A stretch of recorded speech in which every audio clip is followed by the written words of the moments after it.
Break के बाद एक बार फिर से सभी का स्वागत है। बढ़ेंगे अगली खबरों की ओर। तो विधानसभा मानसून सत्र का आगाज होते ही स्थगित हो गए।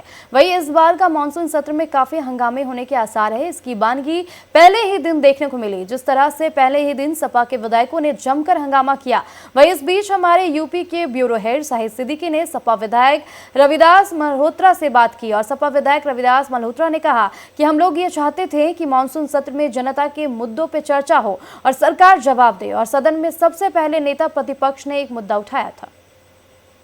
विधानसभा मानसून सत्र कल 11 बजे तक के लिए स्थगित हो गया। हमसे ज़्यादा बात करने के लिए विधायक रविदास मल्होत्रा जी हैं। सरकार कह रही हम तमाम मुद्दों पे चर्चा करना चाहते थे, मगर समाजवादी पार्टी के लोग धरना दे रहे थे, अनिश्चित काल के लिए धरने दे रहे हैं, धरने पे बैठे हैं और कोई काम नहीं करने दे रहे। हम लोग ये चाहते थे कि मानसून सत्र में जनता के मुद्दों पर चर्चा हो और सरकार जवाब दे। और सदन में सबसे पहले प्रतिपक्ष के नेता ने एक मुद्दा उठाया, लेकिन उसके बाद प्रदेश के मुख्यमंत्री ने जिस भाषा का इस्तेमाल किया उससे उत्तेजना फैल गई और हम लोगों को मजबूर होकर के वहां पर धरना पड़ा। प्रदेश के मुख्यमंत्री ने कहा कि समाजवादी पार्टी और लोकतंत्र एक नदी के दो छोर हैं, उन्हें मालूम नहीं है हम लोग 50 साल पहले लोकतंत्र की रक्षा करने के लिए 20 महीने लगातार जेल के अंदर काटे थे। हम लोग लोकतंत्र सेनानी हैं। समाजवादी पार्टी और लोकतंत्र एक दूसरे के पर्यायवाची हैं और भारतीय जनता पार्टी और आतंकवाद एक दूसरे के पर्यायवाची हैं।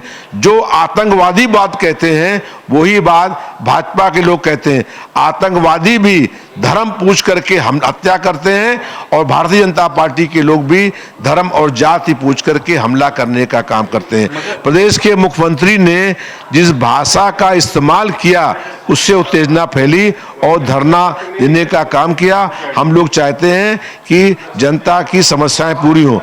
प्रदेश के सरकार इतना छोटा कार्य दिवस रखा 3 दिनों का, क्यों नहीं इसको लंबा करते हैं? 3 दिन में जनता की समस्याएं कैसे आएंगी? हमारी मांग है कि 17 अगस्त से कम 10 दिन और सदन चलाया जाए ताकि जनता की मांगें, जनता की समस्याएं सदन में मंत्रियों के सामने हम लोग रख पाएं। सरकार तो कह रही हम प्रश्नकाल रखें विपक्ष के लिए, विपक्ष के सवाल पूछने चाहिए। सरकार हर चीज़ पे चर्चा करना चाहती है, सरकार नई योजनाएं धरातल पे लाना चाहती है, मगर आप लोग जिस तरह से हंगामा कर रहे हैं उससे कोई चीज़। तो हम लोग ये चाहते हैं कि सदन का कार्य दिवस बढ़ाया जाए। आज प्रदेश के मुख्यमंत्री ने जिस भाषा का इस्तेमाल किया और कहा विपक्ष की तरफ से कि आप थे तो इतना ही हुआ, अगर कोई और होते तो पता नहीं क्या हो गया होता, ये धमकी थी। अगर प्रदेश के मुख्यमंत्री विधानसभा के अंदर विधायकों को धमकी देंगे तो उसको हम लोग बर्दाश्त नहीं कर सकते हैं। हम लोग जो हैं लोकतंत्र के प्रहरी हैं, लोकतंत्र सेनानी हैं। और अगर प्रदेश के मुख्यमंत्री ये कहेंगे कि समाजवादी पार्टी और लोकतंत्र एक नदी के दो किनारे हैं, उन्हें मालूम नहीं है, उनको पढ़ना और मानना चाहिए।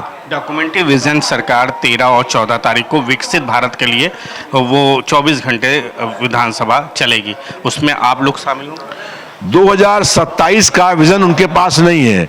अभी उनकी सरकार के 1.5 साल बाकी हैं और उसका विजन उनके पास नहीं है। 27 में सत्ता परिवर्तन होने जा रहा है। पूरे प्रदेश में समाजवादी पार्टी की लहर चल रही है। लोग अखिलेश यादव जी को मुख्यमंत्री बनाने के लिए आतुर हैं और जनता ने परिवर्तन करने का मन बना लिया है। अब भारतीय जनता पार्टी जनता को भटकाने के लिए, मुख्य मुद्दों से जनता का ध्यान बांटने के लिए कह रहे हैं कि 2047 तक का हमारा ये विजन है। 27 का विजन है नहीं। विजन क्या है? स्कूल बंद हो रहे हैं, मधुशालाएं खुल रही हैं, ये उनका विजन है। जो है हर मकबरे के नीचे, हर मस्जिद के नीचे मंदिर खोज रहे हैं, ये इनका विजन है। ये नहीं चाहते हैं कि महंगाई कम हो, बेरोजगारी कम हो, भ्रष्टाचार खत्म हो। और आज प्रदेश में गुंडा माफिया जंगल राज कायम हो गया है। जब मुख्यमंत्री ऐसे गुंडों की हिमायत करेंगे जो गोरखपुर में उन्होंने करी है, तो फिर गुंडागर्दी बढ़ेगी, अपराध बढ़ेंगे और जो प्रदेश में आज कोई बहन और बेटी सुरक्षित नहीं है। भाजपा की सरकार सारे मोर्चों पर फेल हो गई है। इस सरकार से जनता का विश्वास खत्म हो गया है। अब जनता परिवर्तन करने का मन बना चुकी है और जो 24 घंटे ये चलाने की बात कर रहे हैं, इसलिए हमने कहा कि आप कार्य दिवस बढ़ाइए ताकि प्रश्नकाल हो, नियम 56 लगे, नियम 56 ना लग पाए, प्रश्नकाल ना हो पाए, इसलिए 24 घंटे का सत्र चलाने का काम सरकार कर रही है। बहुत बहुत धन्यवाद।